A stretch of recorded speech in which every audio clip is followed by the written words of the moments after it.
معلومات مختصر درباره مختومقلو فراغی.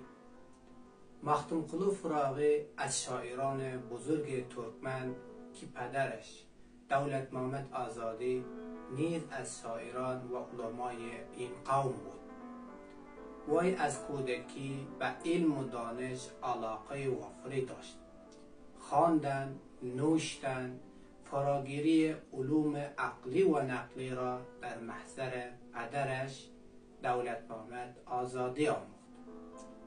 سپس در مکتب نیاز صالح که از پیران و عارفان زمان بود به کسب فضایل عرفانی و معنوی پرداخت تا آنجایی که از دقایق علوم و معرفت بهره کافی یافت و جانه شعر و ادب در بستان خاطر سر کشید.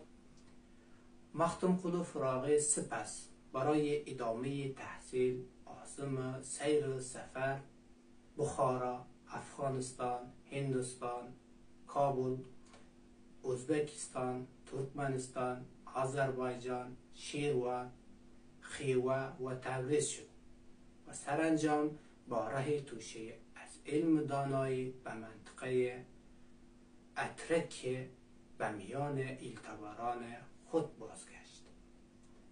Mekanıyla 3 yıl idim dozunu, gider buldum, hoşgal, güzel şirgazi, ötürdüm kışını, Nevruz yazını, gider buldum, hoşgal, güzel şirgazi.